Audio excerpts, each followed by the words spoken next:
Welcome, everybody. Welcome to BeoTalk 279. Let's see. Do you have audio? I don't know. Oh, yes, you work. You need to say something for that. Oh, yeah, totally. Let's see. I think we're good. Let us know if you can hear us or not hear us. We got audio. We're good. It's weird to check on yourself on the TV. Weird. As per usual, go to Skinny Play. Use the link and promo code to get 10% off. You can get nice Christmassy stuff for your speakers, and they're obviously made with great Skinny Play quality.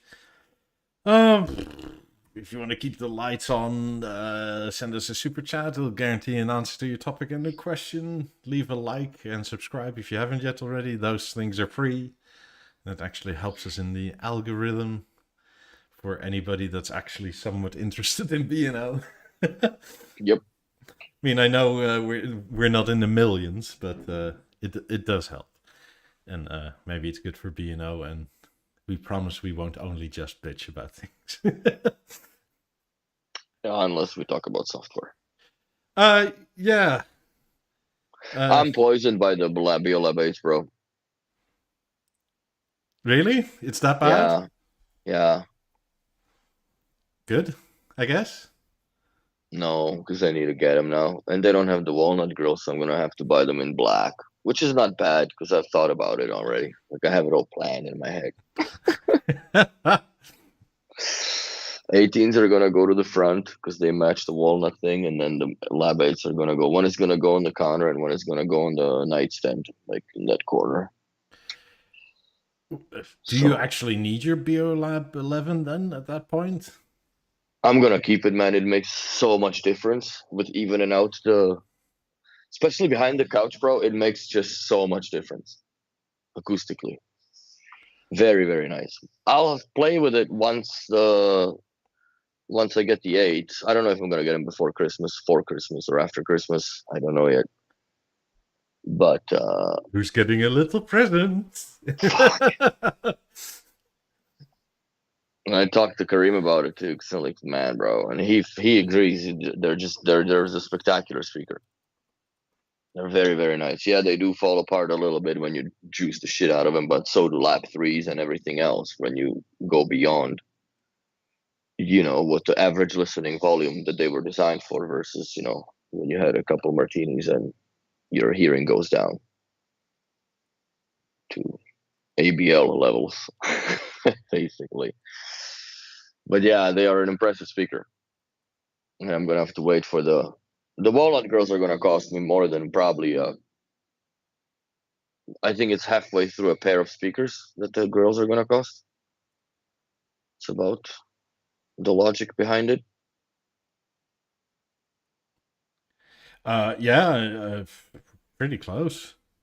I don't fully understand that logic because it never was even at launch anywhere near that for 18s. No. And like you, I don't understand how we keep having these wood species in and out of products within like a cohesive design Portfolio. decade. Yeah. Well, the weird thing is though, like we have the sample pack, right? It'd be sent to the shop, Mm-hmm. and there are all the wood species, regardless of the product that you are talking about, because I guess then it kind of offsets you into the BeoSpoke, right? Yeah. Deal. So I don't know. If you're making walnut for now theater, make the bloody walnut for the 8s. Did think. Because, like now, what am I going to do with the cloth grills, because I still have to buy them. I'm not going to just not have grills. That's dumb. Even though they are sexy without the grills, Have them grillless. But, I'd like to cover the boobies. Well, you can just wait, right? Surely. Yeah, and that's it, right? They're selling like hotcakes too now, because they just are. They're a great system, man. I mean, 17s don't look half bad without their grills on. No. I mean, I bet you it's the same for... Like, it's kind of interesting looking Beolab 8s. They are. They're like mini 50s, bro. Basically. Yeah, but also how the tweeter sits in front of the sort of bass driver, and the mid range sits on top of it. It's interesting to look at least. Mm-hmm. I mean, even though they kind of cover the woofer with that plastic, I understand that, but I don't think it's I think, Stefan, for the walnut grills, I don't think it's gonna be $4,000, but you're gonna be dancing close to around 35 hundos, in my opinion. Especially if it's bespoke.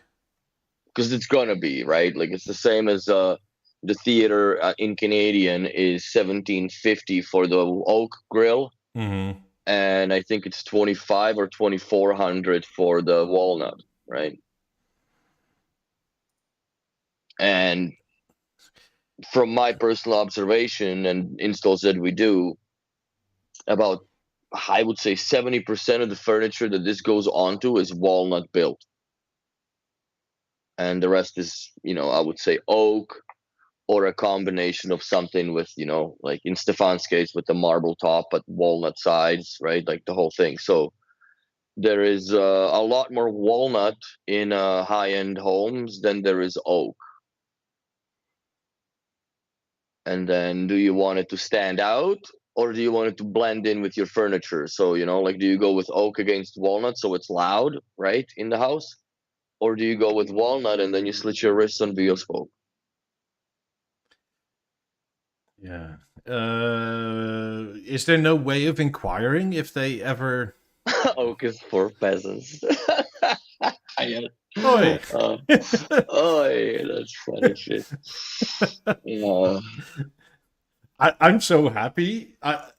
Every year, I'm more and more happy that I always stuck just to oak from that decision being made like a decade ago.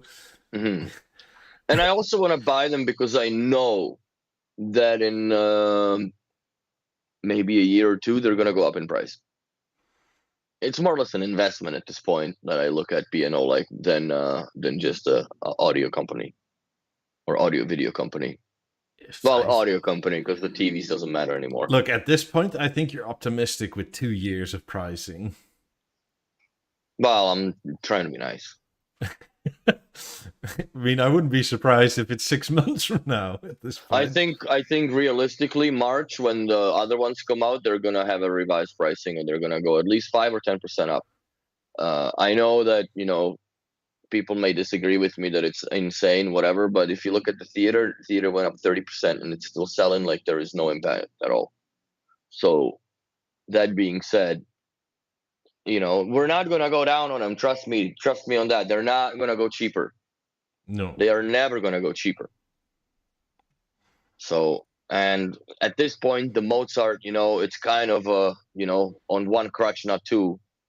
So it's walkable with, right? But in my place, it would bear no difference because they would be WISA paired to the TV or to the theater. So I Yeah. wouldn't care too much for the entire glass top touch interface and platform and whatever, because the only thing that would be lit up on mine is the play button when you walk up to it and the logo, which is funny that it actually dims. Like when I had them here, the one by the lamp, the logo was much brighter than the one in the curtain because it was dimmer here. So they actually have, you There's can a see the light photo sensor, yeah. sensor. Yeah, the photo sensor, you can see it on top of the lens. There's a little space for it. It's pretty cool. I like that. They retained that from all the way back to like what, man? Uh, Before even 3500 or LCS 9000 in the 1991 that this goes down to like, God, light sensor has been their thing since like the mid 80s. yeah. So I mean, it's the same for the waving at doors, right? It's just yeah, creating I a like also the shadow. proximity on it. The proximity sensor is nice, but I still believe that B&O should revise the app and put a toggle button in there called cleaning mode, where I don't think it even needs to be a cleaning mode, just needs to be somewhere instead of the software update on the launch page that is like number one, put this to, settings, whatever, and just put a button called cleaning mode, which just disable the touch interface for 5 minutes. You don't need more than that, and then you just polish it off, whatever, you walk away from it, and 5 minutes later it's back to operation. Why cannot we have that? We have so many nice things. Why can this be nice one of them like that? On all the Mozart, there Well, should be a after you cleaning mode. install it, it will never get dirty. So it's Of not course not. needed.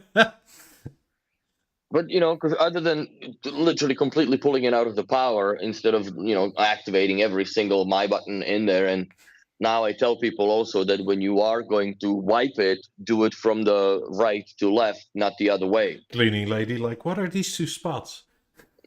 Oh no, where the fingerprints are on the track next and it resets the shit.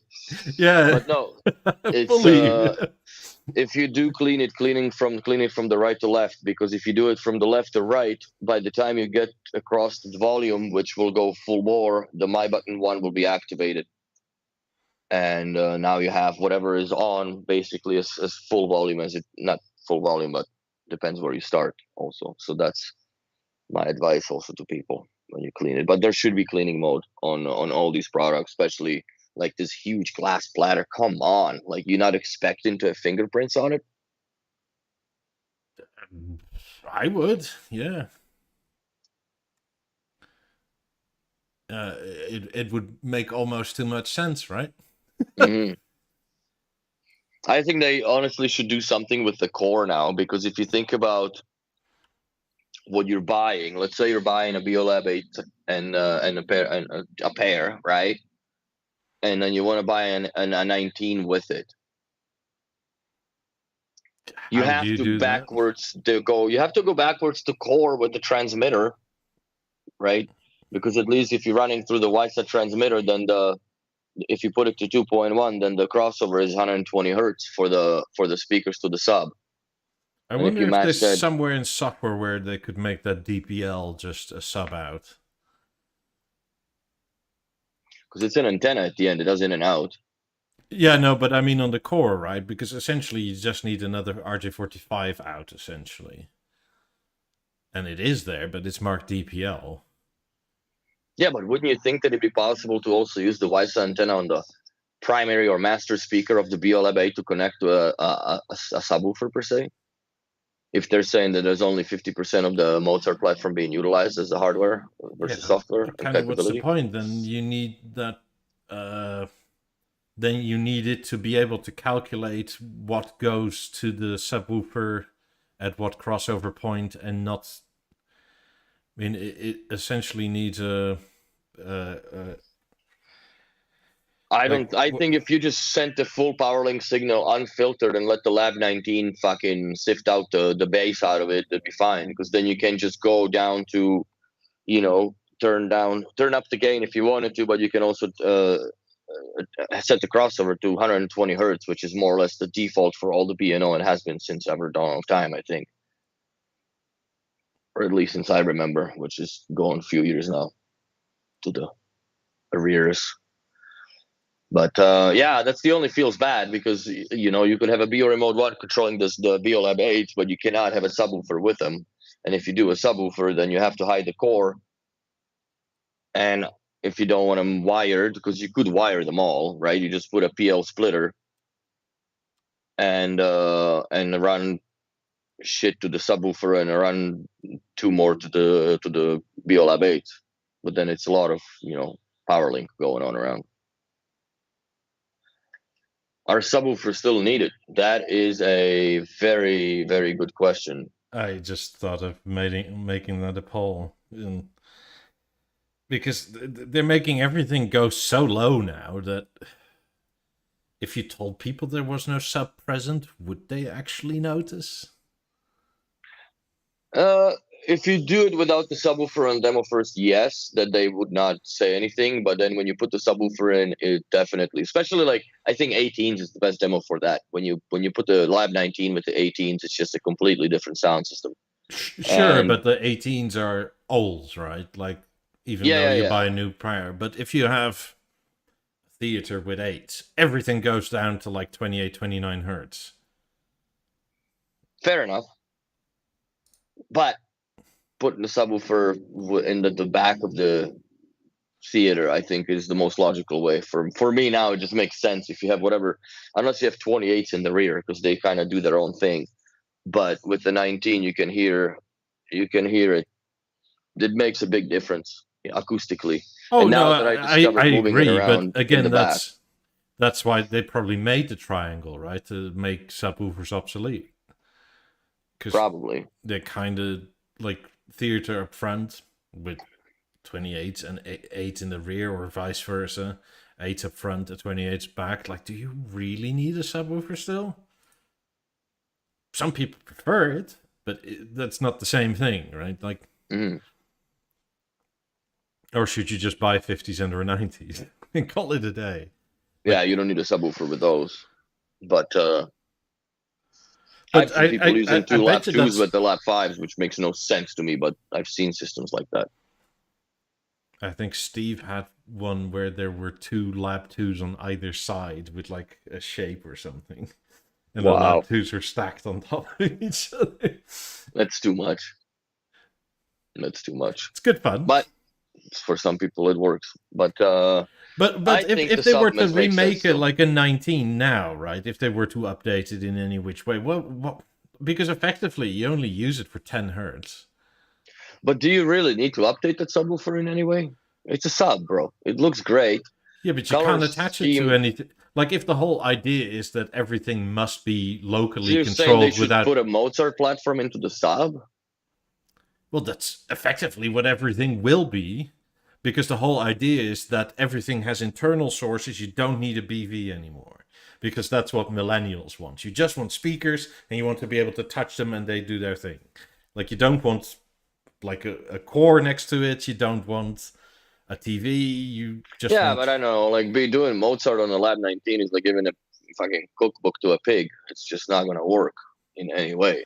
Yeah, but or a way of connecting it and separating out that bass.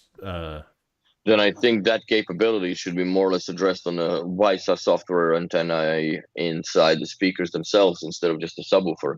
Because Yeah, I think that if the Lab 19 is as clever as it is for what it is now, it doesn't need an extra brain.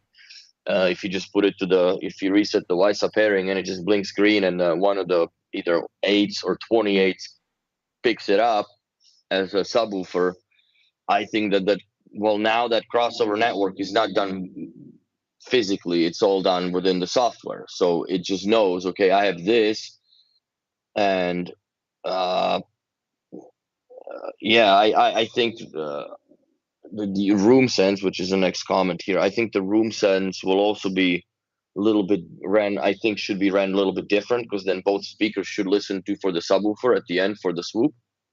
So at least they can know where in position it is, maybe between them in distance to attenuate for the bass. And it should be driven off of the master speaker, because at the end of the day, the secondary speaker is not driven by WiSA it's just either on 5 or 2.4 gigahertz frequency, unless it's wired, then it's going through the switch I or agree with you, internal but switch. I am pretty positive that they're thinking, God, that's too much effort. Let's just make stuff that goes lower and forgo all this nonsense. Or just buy 50s or 90s, right? So it's one of these things where it sure seems like they're foregoing subwoofers. Like they'll keep the 19 around just in case for if you have a bigger system, but like anything Mozart has not been made with the idea of adding a subwoofer of any kind, even their own. I wonder if it's done because of what the numbers are saying, that they just don't have enough market for subwoofers, and maybe then I don't see the 19 being discontinued in any way, but I don't know. We still put them into the systems. Kareem loves the subs, man. So he just he puts it on like HP sauce on everything. Well, I like a 19 too. I still have one, right? Like that's not what I'm saying. I'm more saying as a general strategy of going forward and making speakers. Like they may keep it around like the 18 because I mean you have nothing else for that purpose. But it's sort of like, well, for me, once I'm out of this apartment and I am where I'm gonna be in Florida somewhere, and the 90s come unpacked, I really have no need for a subwoofer. I'm gonna keep the 11 in the back.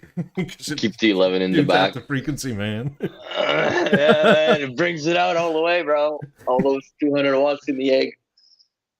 Fuck, Well, it was it goes hatching down yesterday. to like We were watching 36 hertz or something, 33 it hertz. goes down far enough that it makes a nice rumble on the couch, even though there is no vibration transfer to the floor because it's an acoustic balance principle. Specifically the 11, right? Like the 11 doesn't go as deep as as the 8 would. No, it does not. Which is kind of insane. But it goes deep enough. It goes deep enough. I'm still thinking of buying the shells for it just so it looks silver with everything else. Because the black is it looks like a horse's butt. So she's asked, why does room sense compensation filter like it's completely stripping the bass from the Beolab 20s connected to the theater? I have them set to free. Yeah, that's correct. Room sense filter completely kills the bass from my 20s. Any recommendations? Yeah, go under that speaker preset that you have. Go to the speakers. Go to the Beolab 20s if they're in the rear. Then just set the redirection level. I wouldn't go over a 0. I would just go to 0 redirection, so it doesn't push the bass, so the theater doesn't strip the bass off of them. Because you're probably my guess would be you're probably about -6 or -10 dBs on each speaker when it comes to redirection on the 20s. I wouldn't be surprised. Yeah, because the theater likes to take over the bass all the time, even though you have really good speakers at the, let's say, are they at the front or the rear? That's another question too. Another thing, if you were listening to a theater without speakers first, and you had the standard issue that everybody has because everything is now filmed with mumbling actors and shitty sound design, as Yes. in like people talk like that. Yeah, recent movies are terrible. Yeah, so when I had the theater alone, I added a bunch of speech enhancement. I then added the 50s, and it's like, why the fuck does this sound so terrible compared to in Europe? Yeah, it's the speech enhancement. The speech enhancement takes so much bass away. So also check for the sound profile you're in, and if it's default or not. Mm. Okay, so you have 2 pairs of 20s then, if I'm getting correctly. You have 2 at the front and 2 at the back. Put the redirection to 0, man, on all of them. And then I would go to the bass management and see where you're at. If you're 120 hertz, I would probably go down to like 80 maybe, if not 20, and let them rip.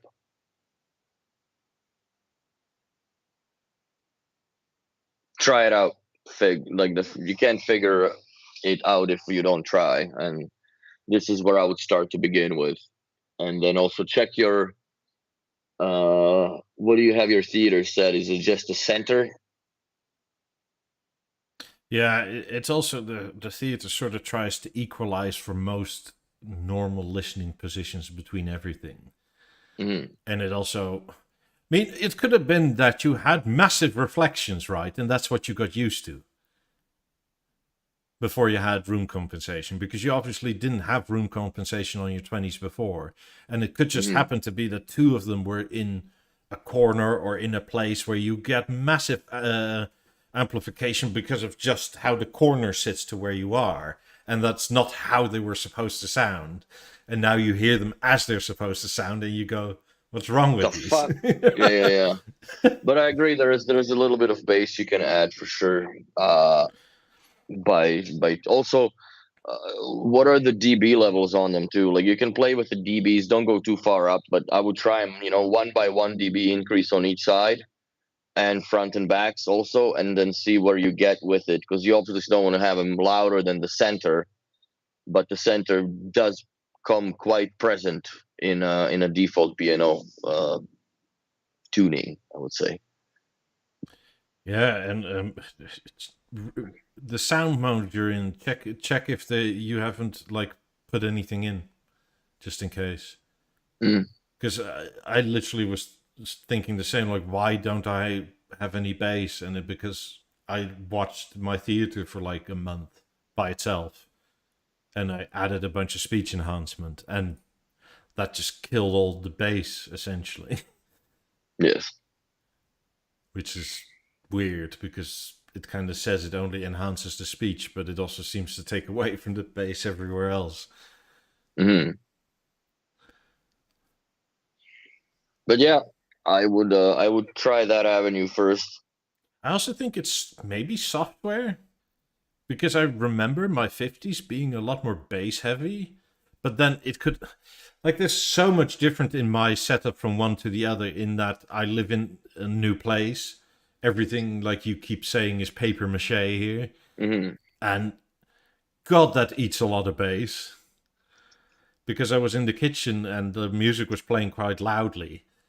And it's like, there's so little bass in this. What's going on? So I walked back to the couch where I measured the position in. And then it was like, holy hell, here's the bass. It's like literally just here where you measured. Mm. There we go.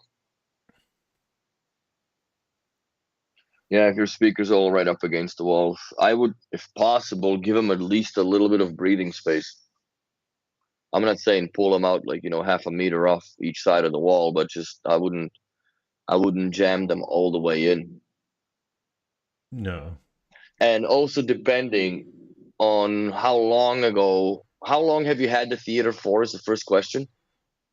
And how long ago was the last tuning done? Because I have noticed that there's been improvements in the DSP in the theater versus when it first came out to what I had retuned it, because I haven't really retuned it much. Mm-hmm. And when you tune the theaters in people's homes, you never know what there's, they all sound more or less the same, but different, right? Because of the house, and it's not yours, right? Like it's hotel slippers, not your slippers. Yes. So with this, I noticed that when you retune it, and also the speakers break in too, so they have more flex, that they sound more relaxed, and that also reflects in the tuning. So I would also suggest that if you had the theater for more than 6-7 months, throw the microphone in it again and just run it through the tune. It's not a laborious process like with the 50s or 90s, but it definitely it's a one beer system. It's a one beer Also, set. make sure that you do it when it's actually quiet. Like if Yes. there's like a low background hum that is sort of constant, but you don't notice, like the microphone will pick that up and compensate for it because it's bass that's not actually there. Yeah, turn off your AC, like forced air air conditioning systems. I've had instances where I had to shut them down because it was just way too much. Yeah, and it may not even be like all that noticeable, but Well, but the brutal system is, or problem is when you're doing like a basement system, right? mm-hmm. And usually that HVAC shit is in the basements in the houses, so you're more or less neighboring the wall with the furnace room. Yeah. So when that kicks in, it's a complete disaster for tuning. So you have to shut it down. I mean, it's a 24-inch fan that takes probably 10 amps or Well, it's something. probably Spin. more than that when in the homes we do. Even though they have soundproofing in there, it still pushes, the vibrational bass through the walls.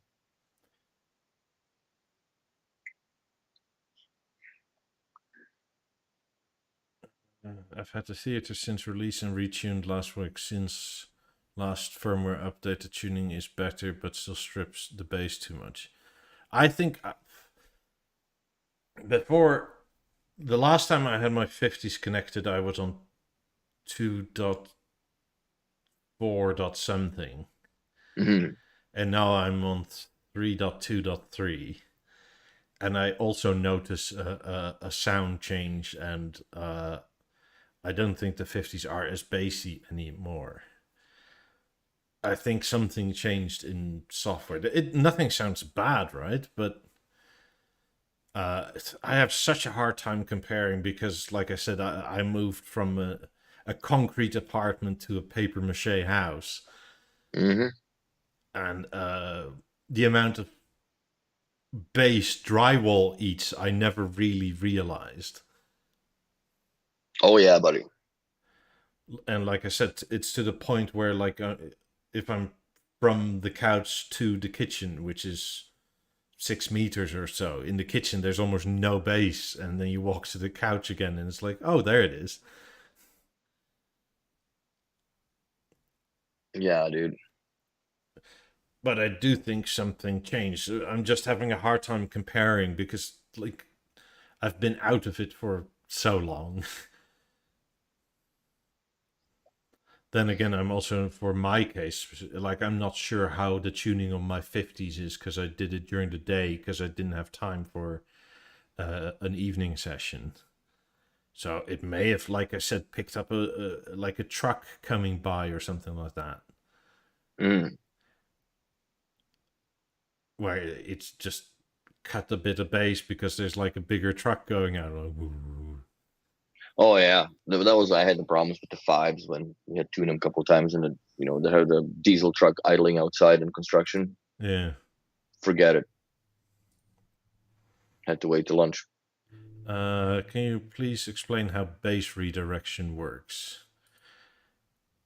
So on effectively, well, Jeff wrote a whole article on his website about that. But effectively, the bass redirection is mostly applied to the speakers that can cope the least.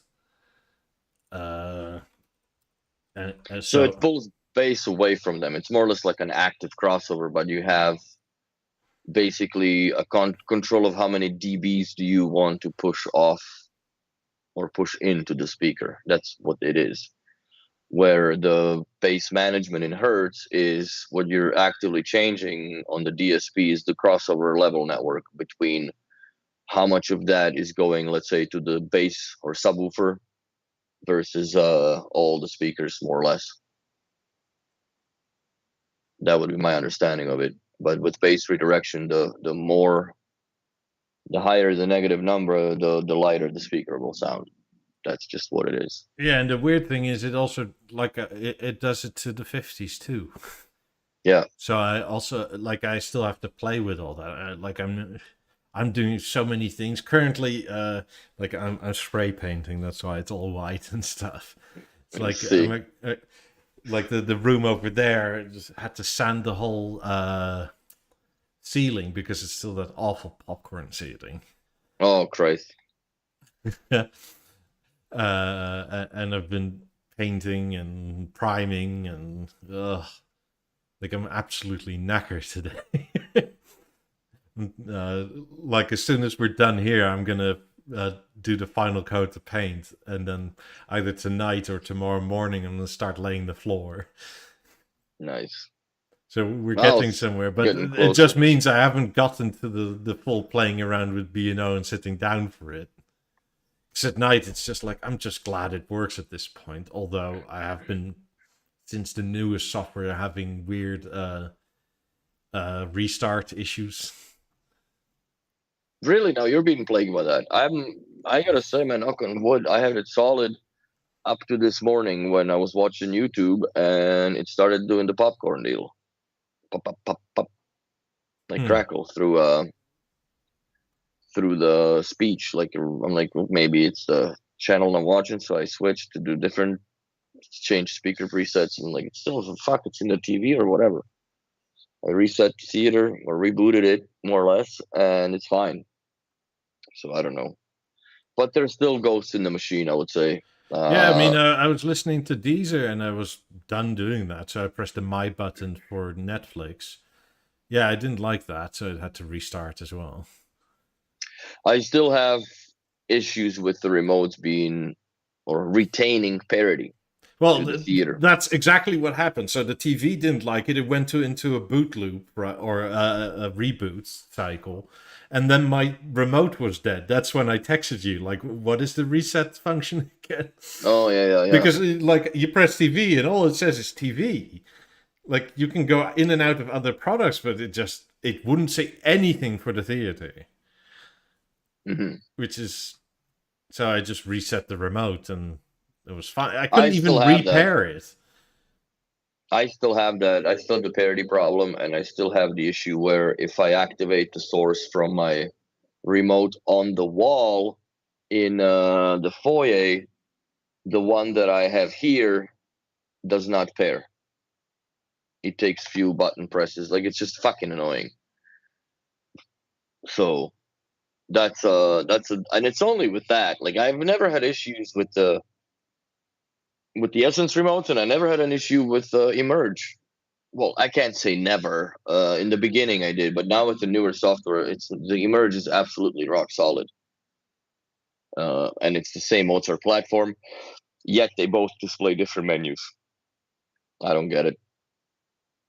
And I really think they should consider putting the add-on or a B&O remote app into the theater. I don't think it should be working or it should be that long to figure this out when you have it in the stage already. Yeah, so I would try and set your Beolab 20s to just 0, all of them. Yeah, like they'll probably still sound less bassy because they're actually properly compensating for the room than compared to like a previous Beovision Harmony, Eclipse, whatever, right? Mm-hmm. You can even go to plus too. Like, it's, it's not written anywhere that, it's not like the B&O police is going to break down your door and it's like, you're over the limits, bastard. So yeah, I wouldn't worry about that. Just, what it sounds good to you. It's the same. It's question us all this time is like, how much salt do you want on your steak? Yeah. So it's, some people want none, and that's just what it is. It's the flavor of your own sound, and what you prefer. So, and I think it's almost a downfall a little bit with the theater when it comes down to it, because there is so many options that you have that you never had before with piano, because it always came out gorgeous, tuned fucking perfect out of the box. Where now you have so Software, many software, different software. you have so many different modularities, or different tweaks that you can do, and adjustments and this and that, yeah, if you don't understand what it all is, then it's more dangerous than beneficial. But in the same way, I guess, it's also a force of research, because now if you really want to know what it all does, you gotta go and read up on it, right? And when the only place to read up on it is more or less on Jeff's site, where it makes sense to have been explained by the person that has designed that entire thing. So Yeah, it gets really technical really quickly, but he writes in a fairly easy way. It's still, though, sometimes like, wait, what? I have to reread that. yeah, it's a very not very difficult, but it's a difficult technical read, that's for sure. Yeah. But it's once you get it, it's very self-explanatory in a way, or quite explicative. So that's there's a lot to read on it, but that's all what happens within you sliding that little goofy slider back and forth, is all that math and So, countering the physics, I guess. do you have a theater and 420s and that's it? Or is there something else in the mix? Because Yeah, that's also always good to ask. I almost want to say, I have a feeling there's another set of speakers somewhere. Or a sub.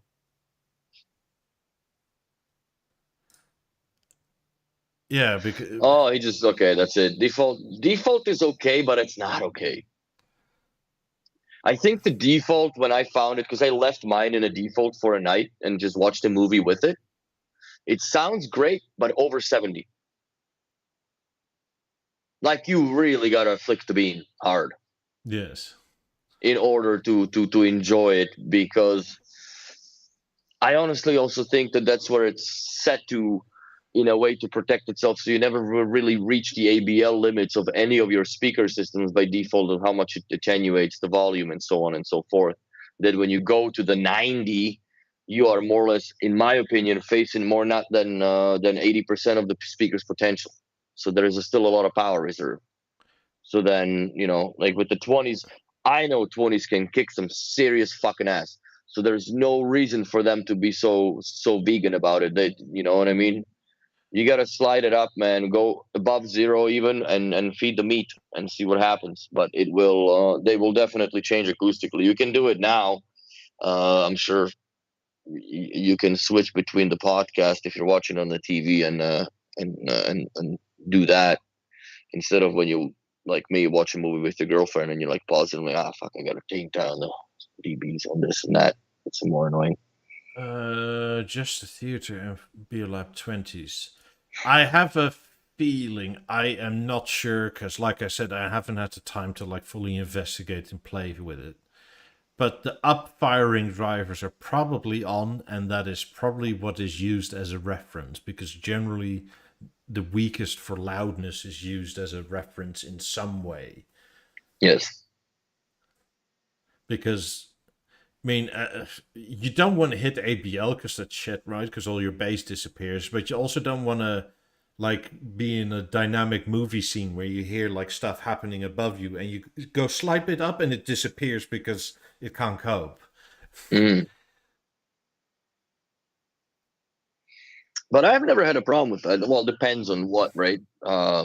If it comes down Yeah, to but it, because I 20s don't are have a not theater with 220. smaller speakers, right? Like, No, man. li- These, like, you should have some serious motion in the ocean going on. but that's what I mean, right? Like the 18s are much closer into sort of output than compared to the upfiring ones than like the 20s are. Of course. So that they probably pull the 20s down more because of that, to have it sort of be in line at least a little bit. So But again, it's trial and error. I would also say the sound modes make a huge difference. Yes. In the sound modes, the stage width is the one that you can play with, that make it sound teenier or more wide and spacious. I mean, hover also around if 7. the guy just set it up, tuned it and left, right, like it could very well be that if you say I lack bass for music, that it doesn't auto switch to the music preset, and that you're listening to the movie preset. It should. Technically, it should. It does for me all the time, no problem. Yeah, if you've set it up once, yes.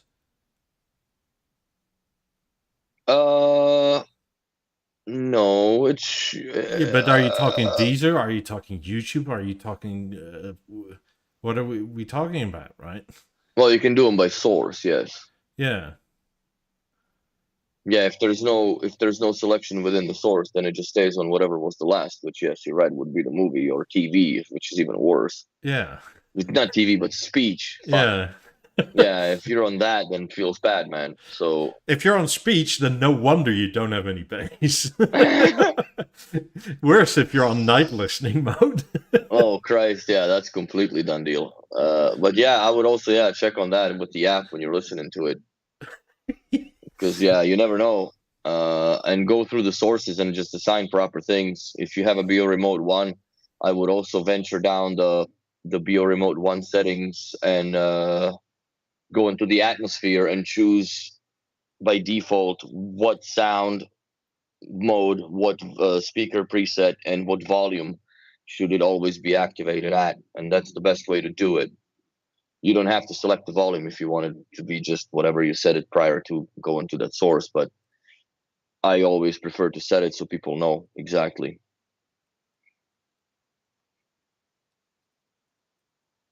Okay, cool. Well, it's never hurts to ask, man. It's just as dumb of a question as asking if your cable box is plugged in if you don't have a picture. The amount of people that will say yes to that and honestly believe it, and then it's not. It is staggering sometimes. But try it to zeros, man. Play some good movies, and we're gonna be here for another hour and 12 minutes. So I'm sure you're gonna report back. I mean, I was reading like one of these tech call-ups, right? Like this guy had to come out to like this server park, and the server wasn't working, and he spoke to 3 different people, and they all promised him that the button that was switched to on was on, and he got there and literally flick. It's just like that'll be $600 then. Yeah, I've had those service calls too. It feels bad, but you know what? Fuck off. And it's never around like normal times. It's always, Christmas or fucking some sort of a long weekend, and you have a dinner planned, and all right, I'll do it. So, I mean, I even heard of somebody that absolutely knew that their was it Overture or something like that was working, and they dusted and they plugged it all back in, and it wasn't working. Could you please come out? And they took the power extension lead and accidentally plugged it back into the brick that's on the extension lead. oh god. Wireless power. Yes. It's literally tick tick. Oh boy, yeah, I've had some let's just call them epic service calls over the years now. I got a bitch about pricing on tools now, man. It's ridiculous. I went to Home Depot yesterday, and bro, like drill bits. Well, I bought a pack of paddle bits for $40 with the case. Pliers for $30. Like, come on. They're laser etched carbide, fucking blah blah blah. Batteries sold separately, whatever on them, right? But sure. No, you're extra screwed in Canada. Well, I'm in Quebec here, man. Everything is 17% on top. I used to pay 5%. Like at some points, it's easier and cheaper for me to just buy it in Alberta and ship it here, and I'm still $20 ahead. It's Not like crazy. that. It's not normal. And it's one country. So yeah, it's not fun. But I think that instead of getting a vacuum for Christmas, I'm gonna get the set of lab eights and fucking keep mopping the floor by hand. I'd say that's a good choice. Yeah, I've been doing it for years. Might as well do it around the lab eights now. People in chat, let us know. Should Willie buy a mop or some Beolab 8s? No, it's the Roborock Q Revo, bro. It's not just a mop, man. Don't insult the technology within it. It's a But Chinese spy device or Beolab 8s. it's not. It doesn't have a camera in it, man. I specifically got one, so it doesn't have a camera. So you shut up about it. Should leave it at redirection. Yeah, leave it at 8 dBs for now. See if it's too little. Because that means the theater's bass will be sent to the other speakers. That's You right. don't want the theater to become more bassy, like you said, because otherwise you would have asked us, why is my theater like lacking bass, not my 20s? Yeah, leave it where it is. Leave it where it is. Don't change maybe. too much in one go. Yeah. That's all I would say, because you forget where you were and you don't know what change did it. Best way is then just to duplicate that speaker preset Yes. and But- fuck around. and- And then you have always a comeback point. Also, what I found out now when you duplicate Don't it, forget to press save. yeah, but if you duplicate it, it actually duplicates not your adjustments. For me, it duplicated exactly the original measurements as a new copy. And then I had to readjust it again. So if you duplicate, it'll try duplicating it and see if your lap 20s are back to -4 on redirection. I would almost bet $1 on it. Yeah, because it's valueless, a Canadian dollar. That's right. Fuck off. Canadian rupees over here. That's right. At least it's colorful money, not as boring as yours with your blue balls bills now. It's all dark and purple. Yeah, it's still green. No, but there's new bills that are like a little more with the squid ink or whatever they're using now. It's the crossover basically between the speakers. In your So- setup, it effectively does next to nothing. Pretty much. Because the 20s can go down to, what, 20 hertz? Something like that? Yeah. The theater can go down to 29, 28. So effectively what that means is that anything below 29 is sent to the 20s.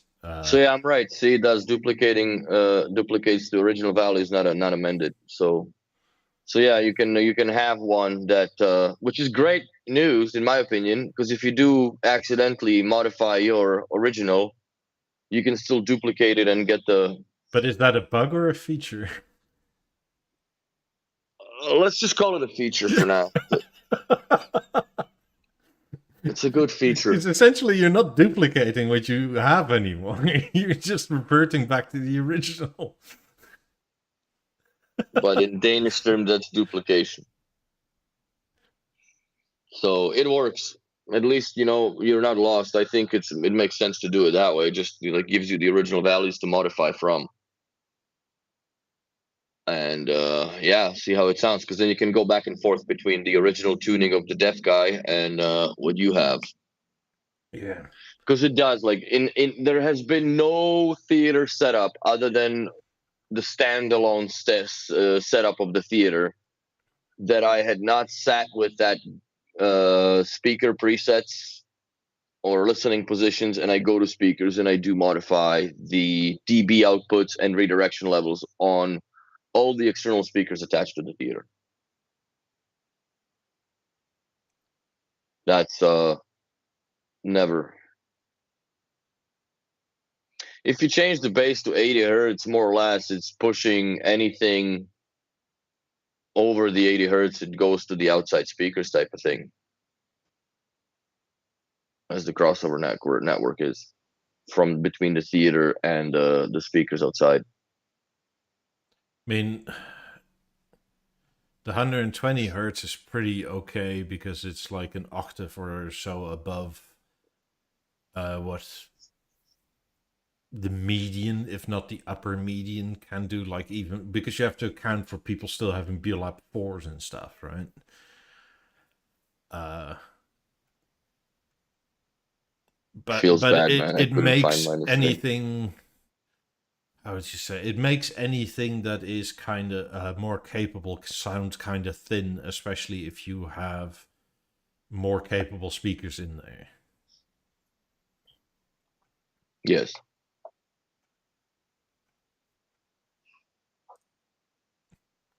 But play with it and see. That's the best way to actually, find out what it sounds like properly in your room. I find that the calibration honestly does one thing very well, except the subwoofer side of things. It does allocate the speakers within the space and its acoustics very, very well. But for everything else, there's help needed. And it also, what content do you play to? It's really important as well. Yeah. I would start with taking redirection out of any major speaker because it's kind of It's not needed. Yeah. I don't know why they do it really. Maybe to like make the bass spread more equal, but you kind of already don't notice where bass is coming from. Not in the 50s, bro, or 90s. Even fuck, like I guess the new icons now are going to be the 28s, which I don't know how that they're supposed to replace 20s in acoustics. They're not. They don't have that punch. Nowhere near it. They're like a combination of an 18 with a Lab 11 to me. 19. Like each. No, like a Lab 11 on each. Yeah, but Beolab 20 goes down way further.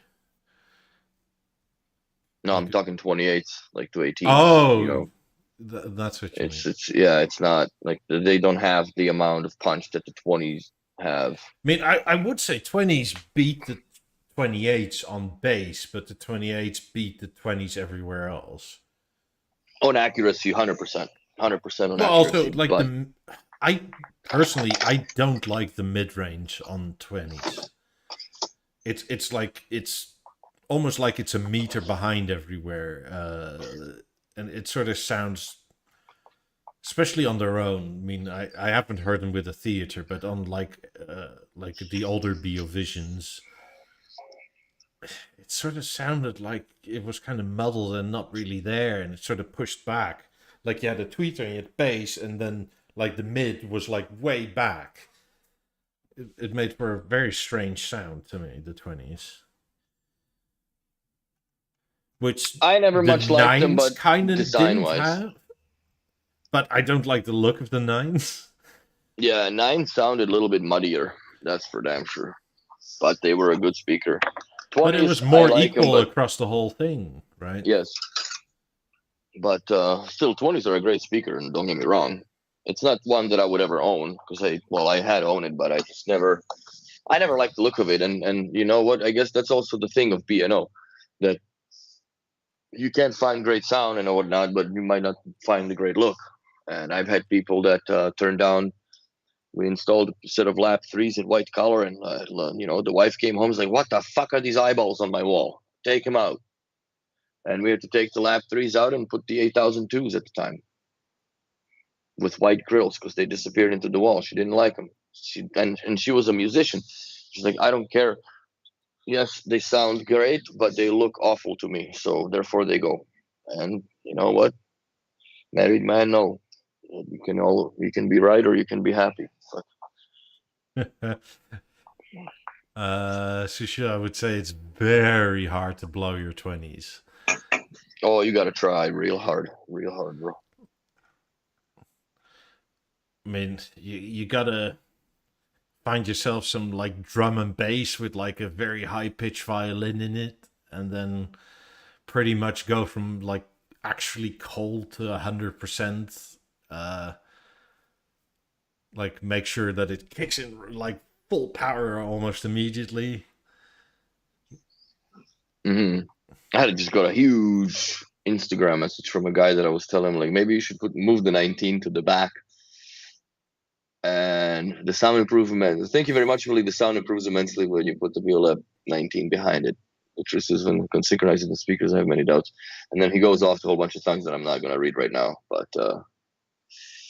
I'm using Google Translate, so I'm going to have to assemble that in my thing. But it looks fucking nice, man. Sweet. Very nice. I wonder if I can. Let me see that. Yeah, looks nice. Yeah, it's beautiful. I like that the theater is as close as possible with gold. Fuck, that looks hot, man. I like it. Good times, bro. I mean, mine is not as close as possible, but it's not that far apart. I don't mind it far and I don't mind it close. Like, it's just it depends on the scenario, I guess, and what people prefer. Quite honestly, for me, I'm actually not too happy with how close my theater is, or far more or less from the thing, because I kind of fucked it up, and I need to take it off, re-screw the VESA one hole lower, and then put the screws all the way up on the VESA mount, so then I can have it, because I wanted like within a fucking paper distance, right, from the sensor to the theater, and right now it's like 3 mils, and I can't go any lower, and it's been eating me up internally for last year now, so it is time. One thing I don't like about the theater and its design per se, that if you sit where I sit on the sofa and you have stuff like light coming through the back of the TV, you can see the gaps on the bottom of the VESA mount where the glass is. You can see the studs. I don't know if anybody else had noticed that, or it's just me going crazy, but that's one thing I don't like about it. That's the only thing I don't like about it. Everything else is software. Sig says, is a Beolab 19 in a theater and 4 times Beolab 18 setup far out, considering buying a Beolab 19? Yeah, I would say buy one. Absolutely. Black tape does the thing, Doctor. Yes, I'm going to do that. I actually have the Tessa tape. I just haven't really fucked around and seen where the holes are. I just know where they are from the front, and I hate them. So I'll get to it eventually. Once maybe I'll take the screen off, which are you going to tape up your white Ethernet cables and stuff too? No. I don't have anything else coming into it other than power, and then there's, that's already all taken care of. That's already taken care of. No more white strip poking out through that. But yeah, Sigmund, I think if you buy the 18, and like I told Stefan, he's got one at the front right now. I don't know if he tried and fucked around with it and moved it to the back, but I find that it really does pick up, because then you equalize both walls or both sides of the room. Because theater is not as capable as the 19 per se, but it's got more than enough balls to keep up with it. And if you put the 19 on the other levels, side, yes, absolutely, exactly. And when you put the 19 in the back with a set of 18s, then you basically have a huge set of speakers at the back, and you have a huge set of speakers at the front if you have the 18s with the theater. If you have that with a 19, like, I don't see why you would look at 28s at that point. No point. Absolutely no point. It's a waste of goddamn money, in my opinion. Like, the next step up would be 50s, essentially. Which, if you don't have that money, is good, because it means you're done. You finish that itch, right?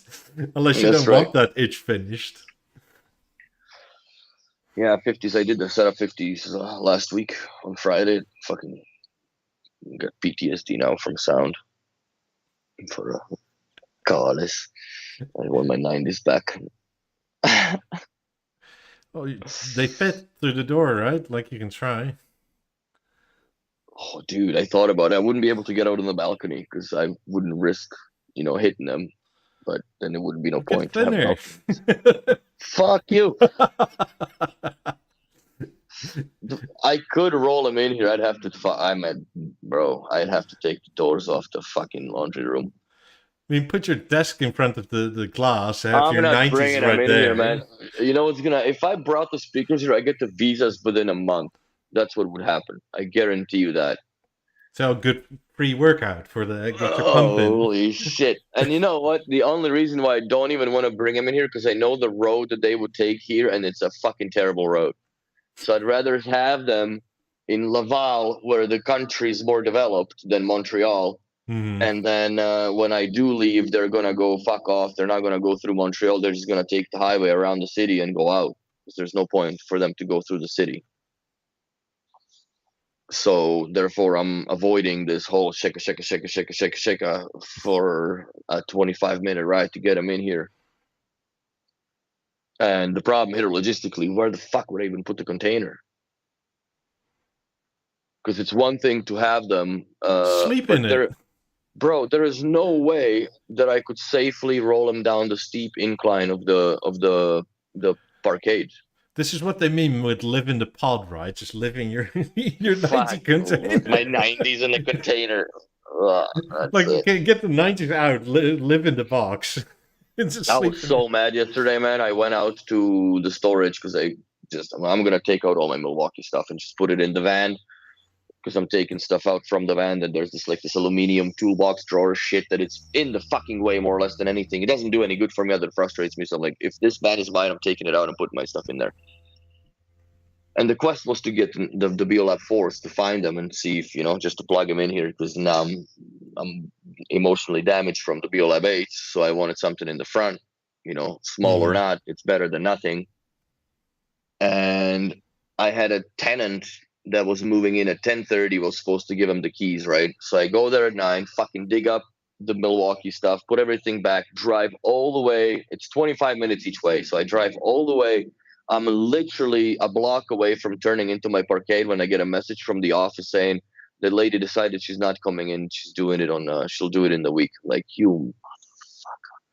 So I'm like, I'm already here, right? So I unloaded everything and drove back to the storage. And I got literally all the way back to the lab ones in the 90s, and I could not see the box. Like, I couldn't dig anymore because I'm like, fuck, I'm on a time constraint because they also shut down earlier on Saturdays, so I couldn't sit there till 3-4 in the afternoon and dig for the fucking speakers. So I never gotten them. I was so mad. Because I was looking forward to it. It was when I watched the Oppenheimer I didn't make it. I fell asleep, I think, 20 minutes before Oppenheimer ended. It's too long of a movie. I haven't seen it yet. I haven't had time. Like, my shoulders are knackered from fucking sanding. And No, yet, I have to say, like the opening scenes and the bass, like in his visions, I guess, of the and then like the atomic blast, like they have the little vignettes of this shit. Bro, the 11 was sweating it behind. It was very nice. It was very nice acoustically. It was fun. But yeah, I didn't make it through the movie.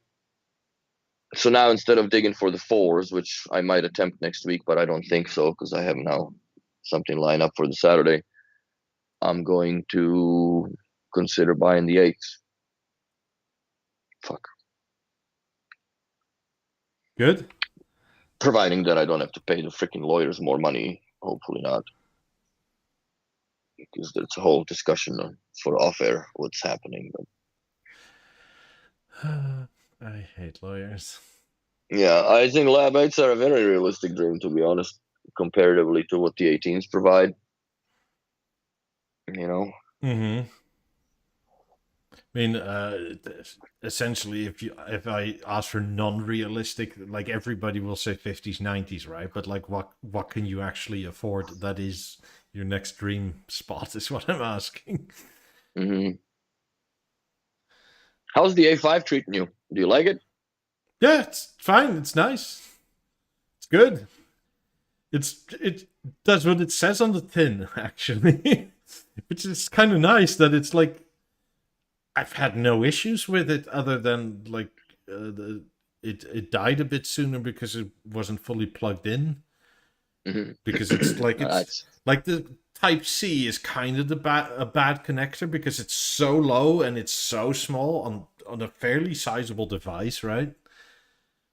I'm surprised that they haven't divulged anything like a magnet connection, like the Macs have for the power bar Yeah. or power, like because at some point you will forget it's plugged in and you want to move it somewhere and you rip the fucking Yank. USB-C out of it. Yeah, and you bend the connector and it's not good for it to begin They with. actually sell cables like that. I know, I was looking on Amazon too. You can just plug in the USB ding dong inside and then it's just I'm magnetic. thinking of getting that for it. I think you should. I think you should. I think it'll save you the headache of one day. You know it will happen, no matter how careful you are. I'm fucking careful and I did it.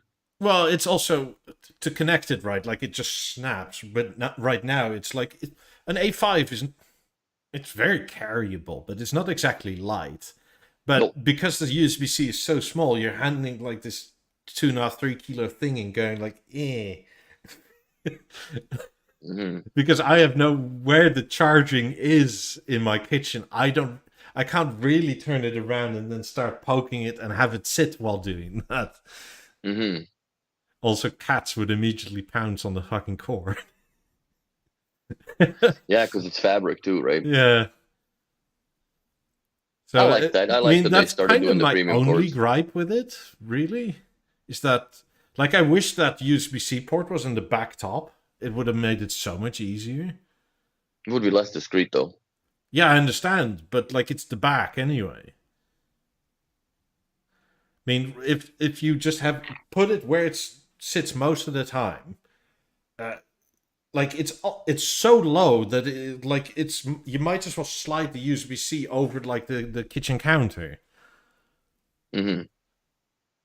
And I mean, it's good that it's USB-C because you don't have the standard USB, like because it would be even worse if it was directional, right? Oh Christ! No, it's just you plug it in and that's it.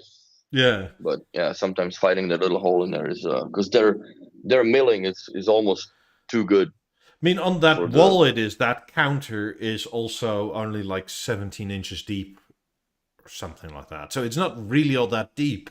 So once you put like an inch or two away, you have like that much space to get the cable in.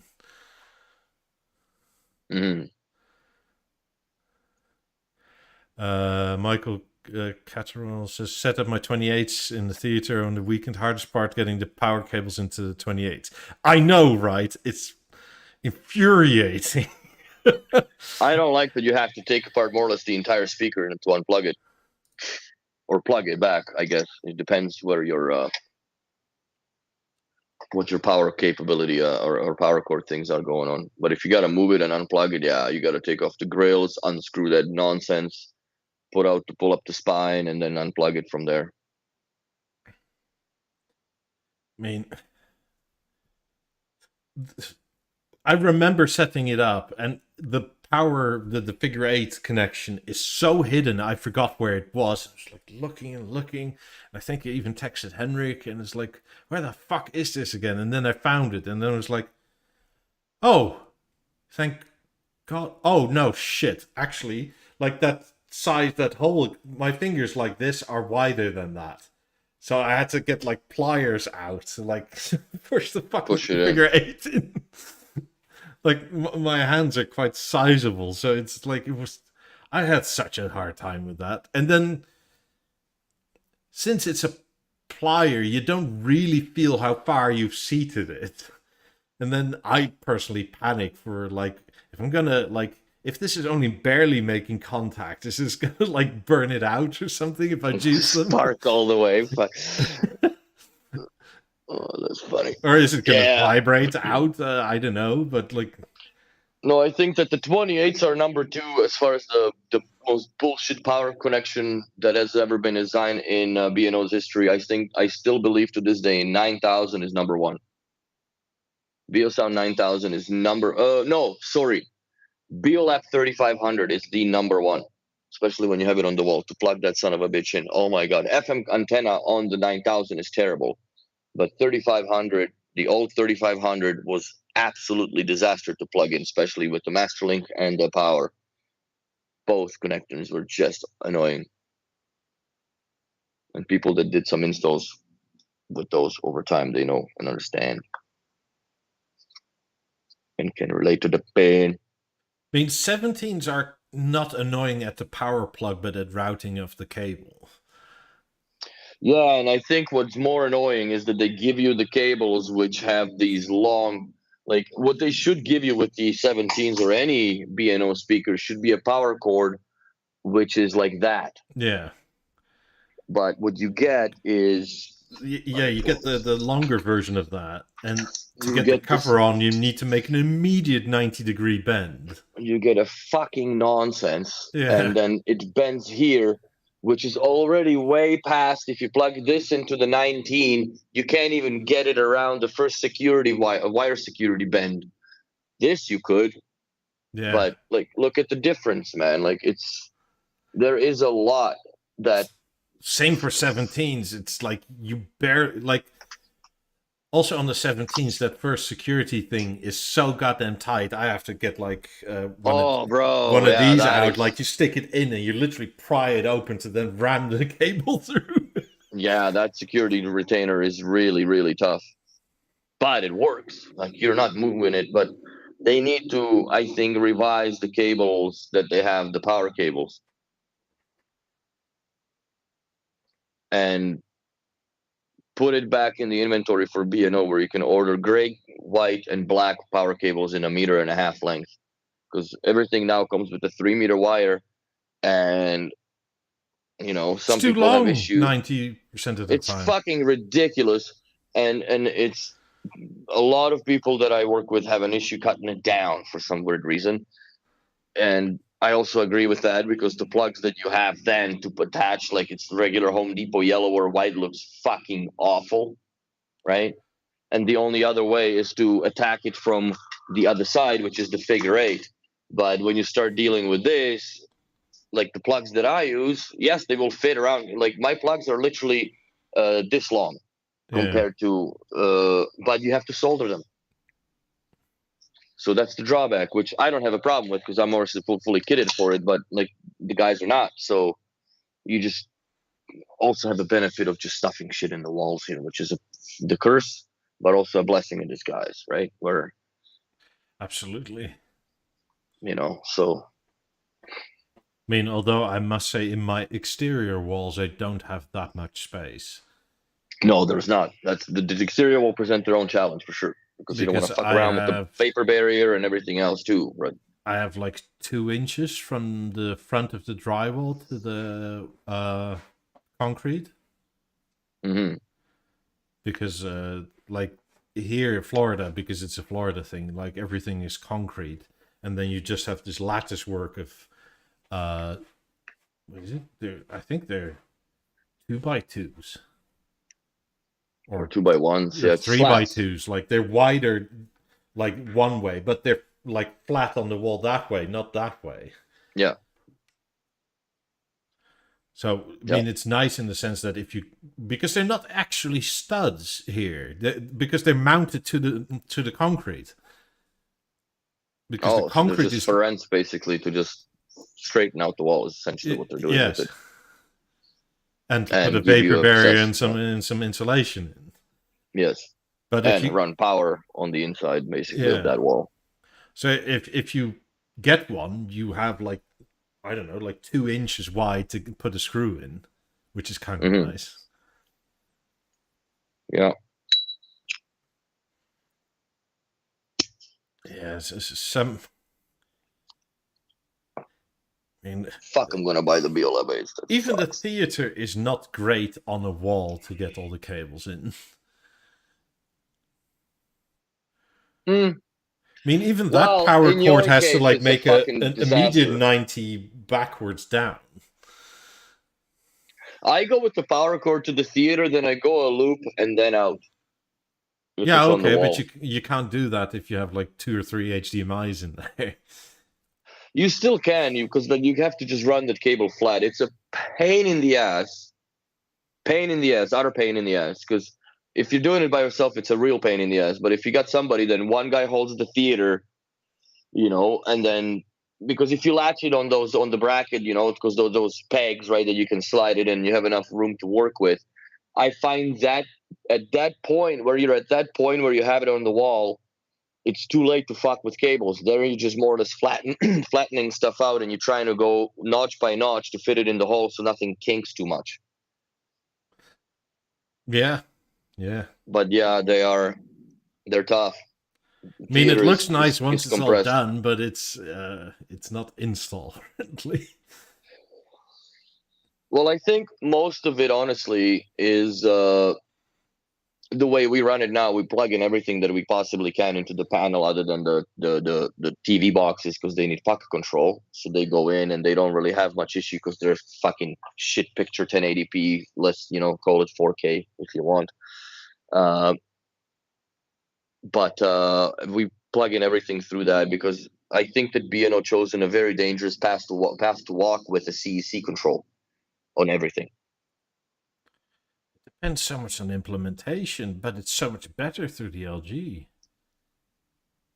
It's better on the LG, but also I think that, like, if you have some obscure products that you could just rip the fucking codes to, and you don't have more than puck A and B, if you need puck C and D per se, like on the older system when you had four puck sources out, it made sense. It made sense to have that one more RJ45 connector in there for puck control, and have all three HDMI sockets plus, let's say, the capability to control the line in input in a puck control way. So if you do have, let's say, a CD player or something, that you could run a puck on it, and you can control that CD player directly from the remote. Is there the BO4 a puck table for like a BO Center 2? Yes. So essentially, I could hang an IR flasher in my ceiling above my BO Center 2 and control it that way. No, I think you just plug it in. I think there's a puck plug for on a socket unit, or it used to be through the Masterlink control. But I think there is a puck on the socket unit. Let me check it out. So I'm just wondering, because somebody on the Discord, what's your name? PolyPV has decided that he's making a Masterlink to USB adapter, which is kind of cool. Yeah. And it'll run on like something like a Pi or something, but you can then forward a bunch of commands over your network to the Masterlink port. Okay. And also, he was working on a little board where you can AirPlay your Masterlink product to any of the other products you have. Which all sounds really interesting. And speaking of cables, he already managed to make this smaller. And part of his Halo is now connected to the BioCenter 2. That is cool. And he's, this is a somewhat of a project, and he'll sell it. I don't think it's like a profit. It's like a cool project. But I'm very interested in this, because this would be awesome. Let's see. Also, very good looking Halo in this color. I like this color a lot. Which one is it? Is it bronze? The copper. Oh, color. Yeah. The bronze is nice. In a sense, I find it kind of sad that all of the innovation from on the Halo's part comes from non-B&O people, it seems. Or it's not directly from the company. It's people finding hacks and or workarounds and that sort of thing. Yeah, I think it's an IR plug on the BioCenter too. So you can just run a RG45 to a plug. I can send you that cable if you want. Yeah, I'm not there yet with setting it up, but I'm also thinking about what to do. And I may give this a go just to help. This seems like a super cool project. Yeah. Let's see if I can find a more detailed image of it. I mean, I'm also still thinking what to do in general because I have a BeoCenter 2. I don't listen to CDs all that often, but when I do, it's one of the nicest CD players around, right? It is, and yeah, you can do it. You definitely can do it. And then, but there's also, I still have a moment, right? Like I could also like put my Beogram into my moment and then share, because somehow that still works, although the moment. It's so weird. So bizarre. Like even the press to join works on the theater. But but I'm thinking what to do because like the theater only essentially has one line in, and I have one of these USB-C to 3.5 cables somewhere. So I'm thinking I can do like I had it again, like a Beogram into BeoCenter 2, and then into the 50s and or theater. Or I can go into the moment, but then I kind of have to say my CD player will only do 50s because I'm out of inputs on the moment. Yeah. But then looking at what moments go for here, like holy hell, I may as well just sell it. Cause, yeah, moments are not cheap. You can still sell it for $1,500. Yeah. But there's no real reason for me to have a moment other than, again, like with most things, right? I just want to own it once. Yeah, I have it still. I don't know where the fuck it is in the storage locker. Tabarnak. I have to go back. I have to go back and look for it. I mean, it's kind of nice as a controller for my BeoSound 2, but it's a really expensive controller for a BeoSound 2. Yes, it is indeed. Well, like it's cumbersome to use with the theater, in my opinion. Yeah, because you'll be sitting there with your moment tablet, right? And your volume wheel does absolutely nothing. Because even when you multi-room, it just does it when it's not connected to anything. Yes. So you still effectively have two remotes, which is sort of like, God damn it. Yeah. Which you kind of don't have if you have the Beogram into the BeoCenter 2, because I mean that's controllable. But if I be a remote 1 or just leave my Essence remote in blue or in IR. Yeah.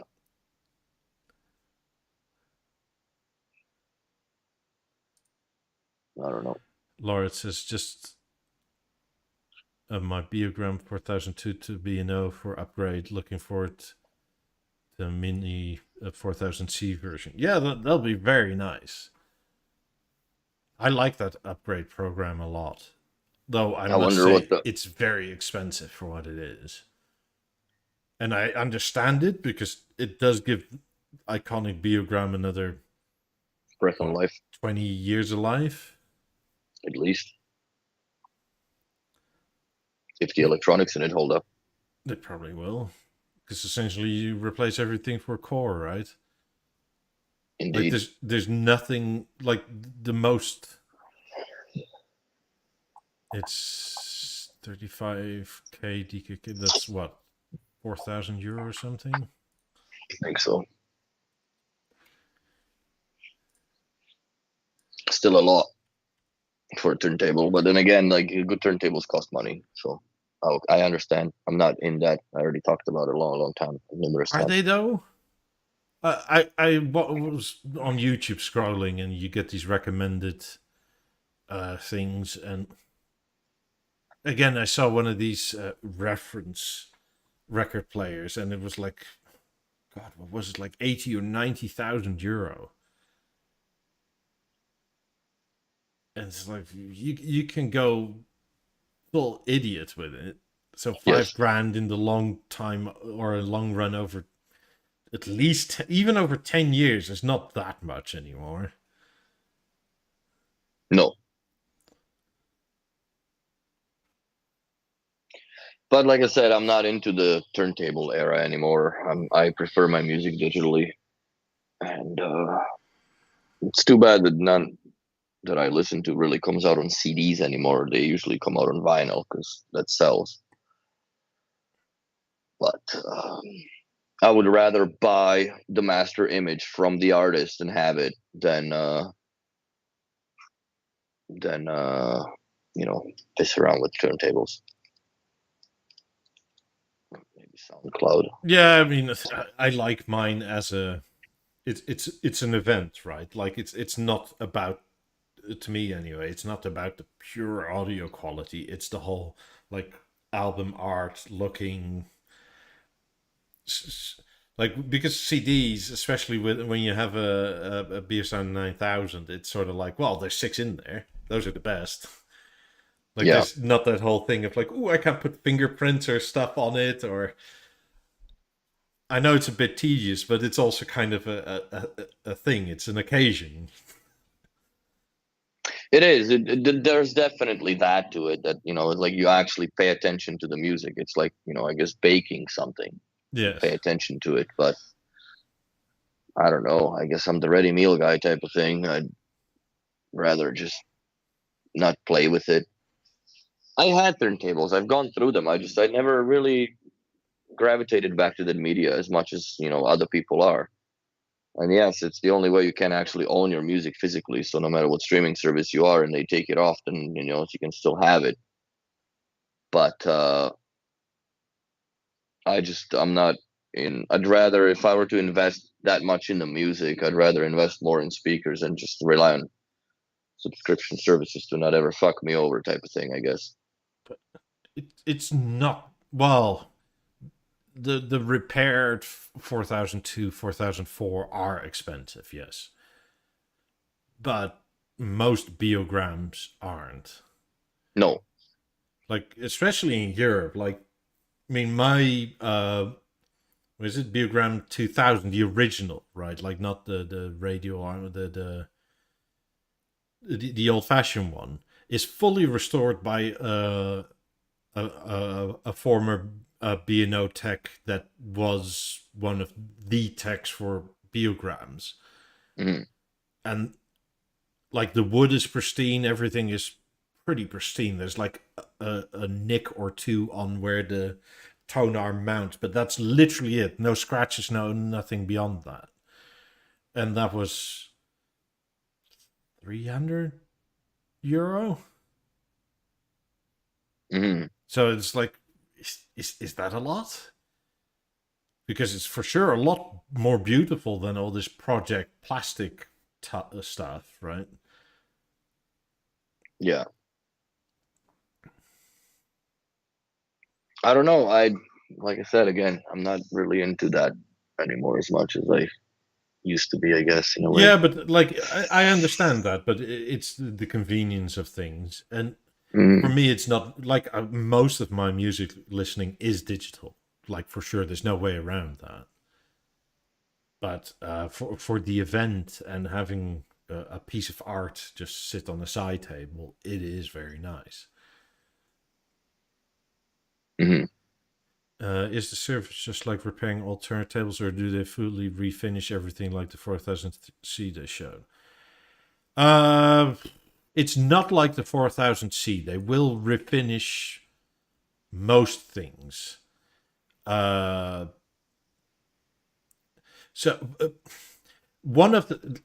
of the original electrical guts get pulled out.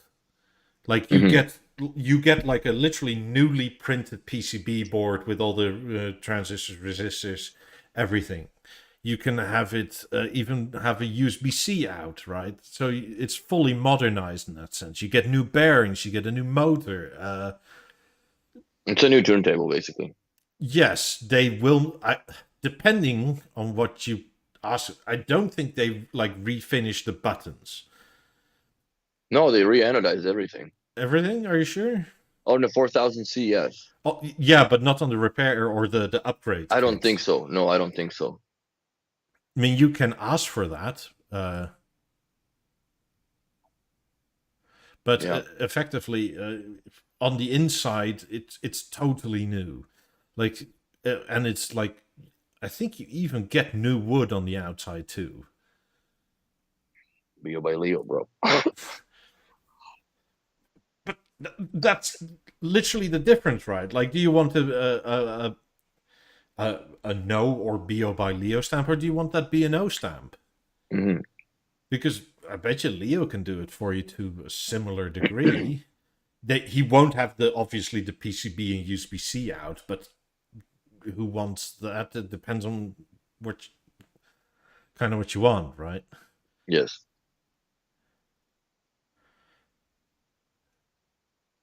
So yeah, there's two different price points. Well, there were, right? There was an upgrade price point, and there was also a 4000C price Yeah, point, but which it was was a double brand the new. price.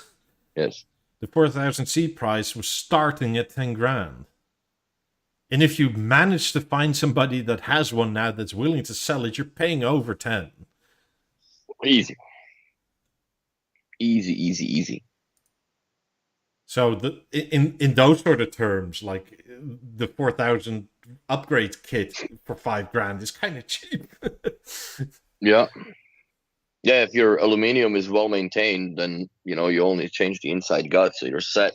You're set for a long time. I mean, if you have some time to wait, Multicare in the UK is a certified B&O installer for those upgrade kits, but they can also do all the aluminium reanodizing for you if you want. And then if you want to go balls to the wall, you can even pick different colors. Yeah. That's something. But So, again, I mean, there's options out there. Again, everything is so goddamn hidden sometimes. Like if you just bought one, right? Like, and you're a rich person, I B&O's new ideal customer, and you just Googled this, you're never gonna find anybody. no. Which is sort of like, I guess, the prestige of it in a way, but it's also kind of like, why isn't anybody promoting this? Like, I don't understand. I don't know. But that's, I guess, it gives that mystique to the B&O older gear in a way that you can still get it done, but you need to know where and how and who. But I don't know. For me, once I get my 90s out of the box, it's gonna be great. I cannot wait. I'm gonna buy the panels for the 90s in walnut too. Anybody need some oak or smoked oak panels? I got all the sets except the ones that I want. Well, I don't have the smoked oak, but no, I do have a smoked oak. Yeah, I have the oak and smoked oak. That was the only ones that were available at the time. But maybe we'll go.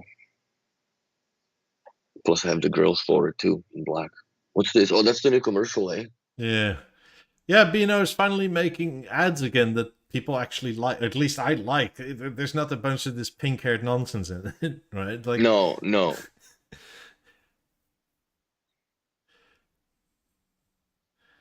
The DSP in the Lab 8 is fucking something else, though, man. It is awesome.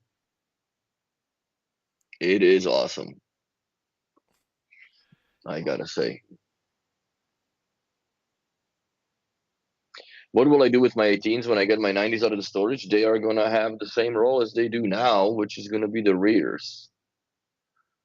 And wait, you're not going to have your 18s as surround? And your 8s as rears?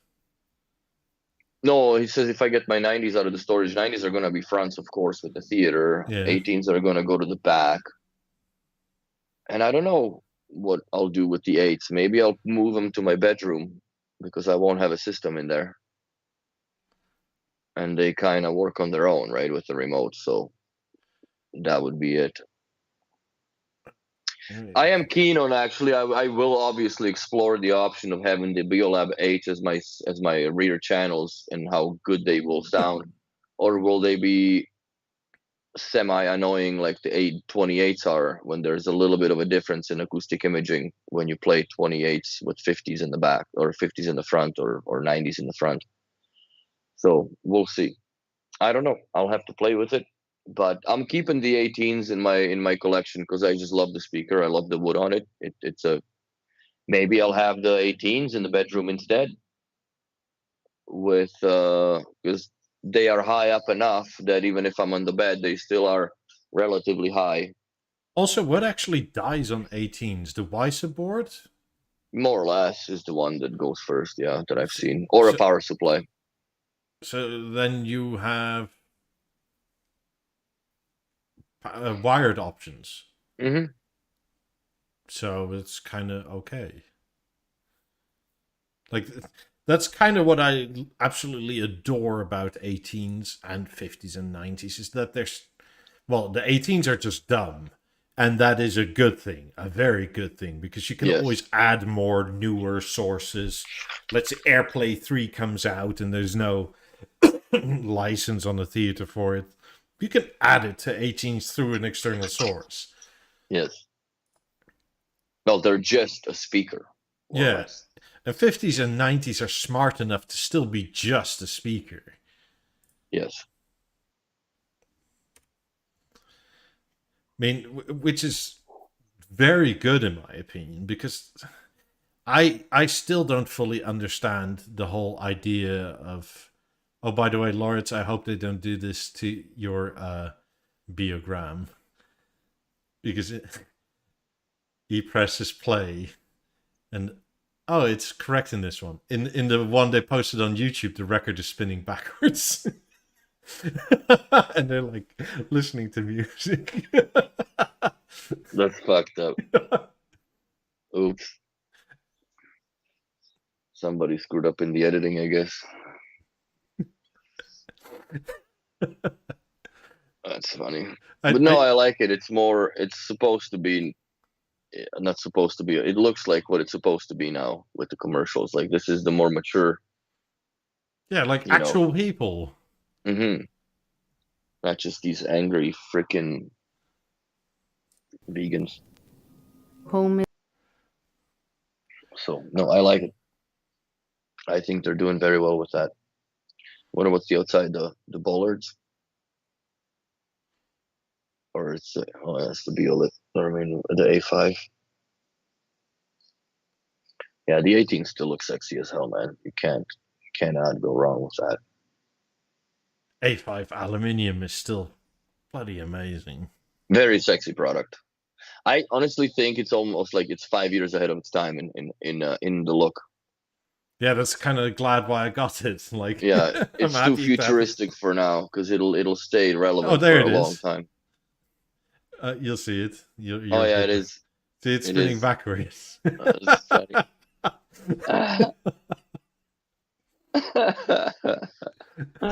Oh Christ! Why?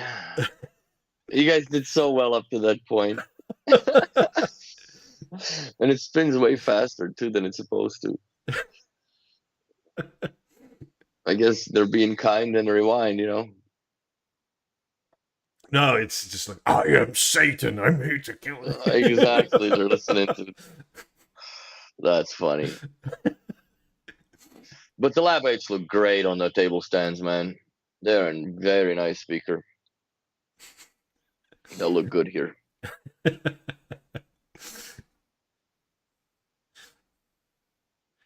Maybe, I don't know. Fuck, they don't even have smoked oak for them yet, don't they? No, nothing. So essentially, this is the ideal millennial setup with any modern B&O speaker. Where it's just a speaker with a bunch of sources, but you can also connect a thing to it, but you don't need anything else. Mm-hmm. No in-between box, the volume is done. So everything will not be even a power cord. Yeah. Something like that. Maybe they just painted them or grouted them into the... There's no pass-through in the table stand. There should have been a power cord sticking out. But then it's a real B&O picture, you know what I mean? Nothing's plugged in. Yeah. So, it's... I mean, this is the future. This is why I kind of think a 19 is like effectively EOL or a dead end. I don't think it's a dead end product. I think still it has a placement within the Well, portfolio, especially with the 18s. there will always be that backwards compatibility, but if the 18s go, there is really little. Like, I don't think one goes without the other almost. No, I don't think the 18s are gonna go away. I think that 18s maybe will have another Few uh years. Yeah, it's hard to few kill your years, icons. but also like will they kill the icon, or will just get the Noto design to reinvent the design of the 18 again? Call it Beolab 38 or 48, I guess. And I don't know. And then I what? Charge $48,000 for it? Or No, just have it sleek like that. I don't know. They definitely could now with the Mozart platform, I guess. They could jam a lot more acoustical power into that enclosure with the tech they have yeah, comparatively but to Lab 8s. Like, the problem is the bass, though. yeah. New 18 model for 100 year. Maybe, but you kind of already have the 28s, which are a similar concept with the wood and the thin Yeah. and but it has the bass. Like, And I think that's what like more or less almost is an intended replacement for them, but I don't think that it has caught on no. as what B&O had anticipated with the 28s I mean, in popularity compared to the 18s. regardless, right? There's only so much bass you can get comfortably out of a 4-inch driver. Yes. Like for any sort of serious bass, you just need a bigger driver. Also for it to sound good. Yes. So it's just one of those things. So I mean that's probably why the 8s are sort of stubby and fat, but in a nice way because you just need to fit that driver. Mm-hmm.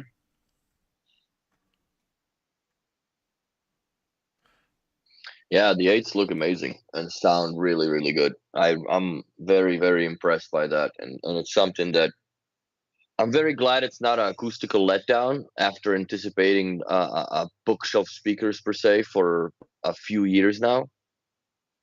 Because 17's got discoed when in 2016, 17, Something.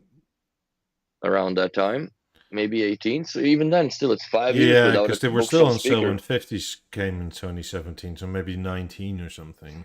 So yeah, it's been 4 years at least without uh, a table stand speaker or a bookshelf speaker in a sense other than emerge, but I can't really call that a speaker because that's just an integrated music system that can pair with its own species.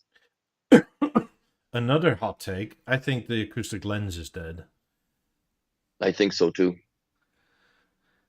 which I am very sad about personally. Yeah, I think that they've learned that they can do that more or less with the DSP at this point to make you believe you sound wide, but But it's not just that. I mean, yes, that's part of it, right? But there's an airiness to an yes. acoustic lens that you just don't get out of a driver directly firing at you, whatever you do to it. Because Hmm. that whole uh, idea of reflecting the sound out like in a wave to you, it it does something to it. It's not necessarily more or less accurate, but there's especially It's for much more forgiving. yeah, and for female vocals, there's like you sort of hear the breath and everything. Hmm. Yeah, but now the 18s here are my only speakers in my collection that are acoustically lensed. The rest is, like the 90s, they don't really need that. Uh, I mean, I prefer the sound of the acoustic lens in like a 50 over the 90s of most of the time in terms of, and I'm not meaning power, just the sound profile, right? mhm. I don't know. It's the same why I kind of prefer, like, as in, if I had to have a speaker set, one or the other, I would prefer 18s. Like 17s are better in almost every way except for when it comes to that airiness of the acoustic lens. Hmm. Because the 17s are very similar to 90s in that sense. It's very like laser focused at you, and you can mess it up by moving and stuff. Yes. Whereas the 18s are sort of more like floaty, graceful sounding. And that's why I always liked them for the rear channels. They're very forgiving in that sense, and Yeah. they're not too focal. So yeah, but it's the only speaker left with the acoustic lens, really, if you exclude like the BeoSound 2, but that's more or less its presentation of it anyways. But yeah, the acoustic lens is slowly, I mean, the I think. BeoSound 2 versus A5, again, I prefer the A2 highs over the A5. Hmm. But they're also effectively different category speakers, right? Like one is on the go and one isn't. So I'm not that bothered. Of course, yes. But yeah, I think we're on to something. I think that the acoustic lens is slowly dwindling away from the B&O's portfolio. I mean, I'm kind of sad about that because it's such a B&O thing. We've Well, they were had, the only ones that could afford the look of it, right? In the yeah, I beginning of mean, and a time. license, but it's been around for like 20 years, if not longer. Well, yeah, but the licensing wasn't even as big of a deal for it as like when Danny Lacaruba and David Moulton were trying to sell this idea back in the late 90s. Everybody looked at them and did like, fucking awful, bro. We're not putting this on our speakers.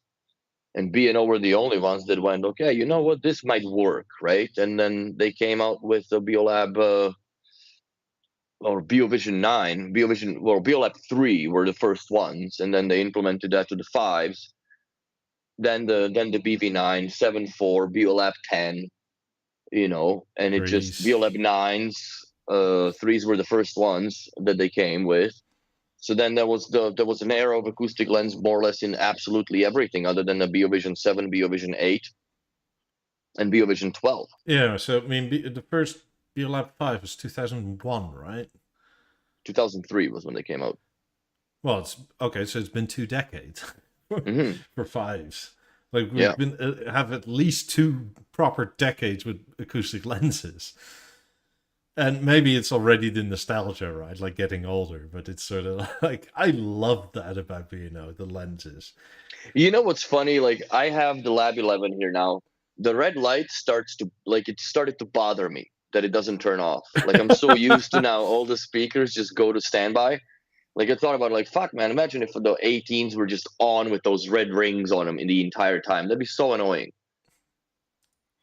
But yeah, now I think that the era started with the Beolab 20s when they illuminated the logo for the first time, and that's our new standby feature or on feature. Like the Beolab 8s have the logos glowing while they're on.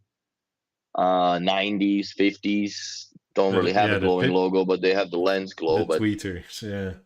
so You can there's actually that. hack that, by the way, with a USB stick. You can Yeah, change I those know. parameters. Yeah, you can change those parameters all the way back to Beolab 12s. Because when they turn on initially and the bright light is on, I think that's only about 70% power, but you can turn that to like 80 or 100, and then it dims down to 20, but you can pick anything in that range again. Like you just, if you plug in a clear formatted USB drive, it downloads the dump file, and then you can alter those numbers and put it back in. Do you guys know what the effect of is going to be when you add the virtual speakers to the speaker setting of the BeoSound Theater?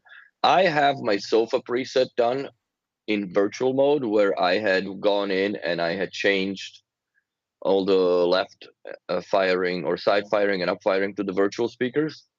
It does bring the vocals up more. It definitely, the spatial awareness is much more defined, but only for the user sitting in the tuning position. That really disappears. It's almost like having the 50s or 90s on an arrow mode when it comes to that particular preset or use of that feature with the virtual drive. It really focuses the sound to one single sweet spot location, which is where the microphone was tuned. That's the biggest difference, and it's the effects are far more stunning. Like even with the 18s being not too far back, because they're not too far back, they're more or less the sides. You have the acoustic perception or psychoacoustic perception when there's things going behind you, that there's literally a speaker directly behind you as well. So that's the only, not only, but that's the, I guess, the biggest differentiation when it comes to the virtual versus regular listening with positions. Virtual is very focused. It's a one chair, no friends, more or less. Yeah. Brendan over on Twitch asks, are people using the Beolab 8 mostly as rears? It depends. You don't really... It's too early to say. Also, it really depends. Like, they're not underpowered in any way. The first few pairs that we had sold that just left the shop are all stereo paired. They're just the regular system. Yeah. So it's honestly, it's too early to say what their final use will be. And it also really depends on the stores and the ability of salespeople to sell them properly. In our shop, it's going to be either stereo paired, 100%, and a lot of it will go with the theater. A lot of this will, I'm seeing this, a lot will go with the theater. A lot will come to the theaters that we had installed in the past year that people are now ready to do an upgrade of some sorts, or, you know, add more into the sauce. And Lab 8s are a great addition, especially once the wall and ceiling brackets are available.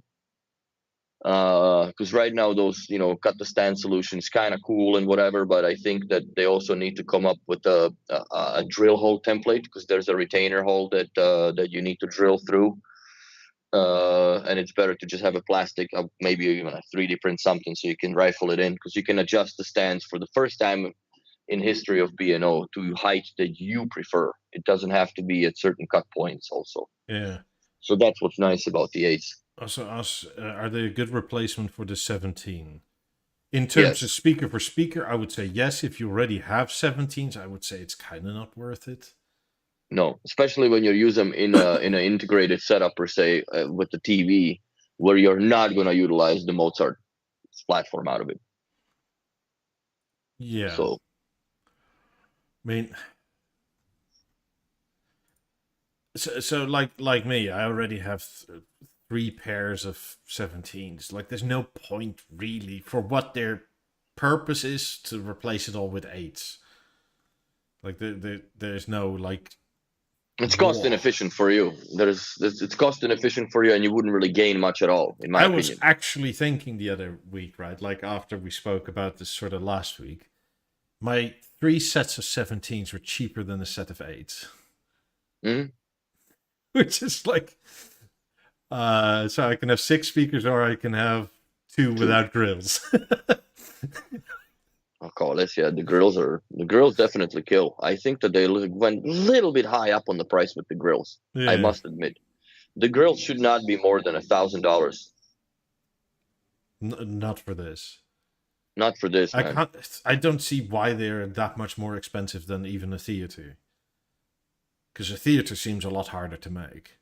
Because it's like all floppy, and I think that I think there's a more production cost on making the Lab 8 grills, because they ultrasonically weld the wood to that plastic versus just having them clip on, which is a cheap way of doing it, in my opinion, for the theater. Yes, you need the flexibility of it, blah blah blah, but you also need to like CNC router the wood so you can make the clippy bit and it not shatter on you. Well, yeah, but then again, like, it's a mass produced at that point, right? Because it's one big slab of wood that they just cut a certain ways, and then the saw comes in at the end and just separates them to the individual lamellas.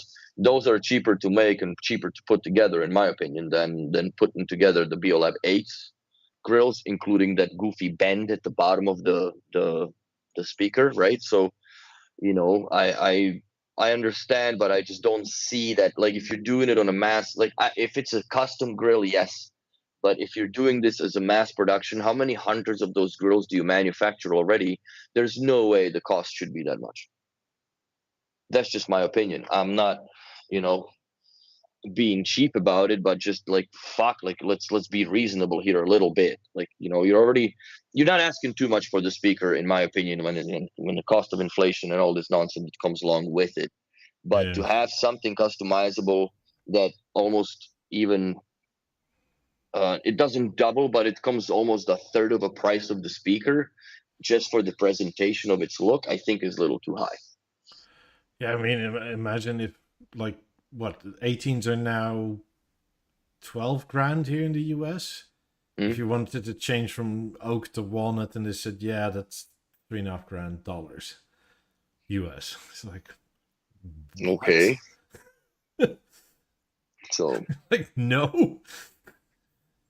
yeah, that's the I mean, it used to be, or it was, like, not even that long ago, like a year ago. I think it was 800, because they were expensive, the walnut. They were 800 a speaker, euro. Mhm.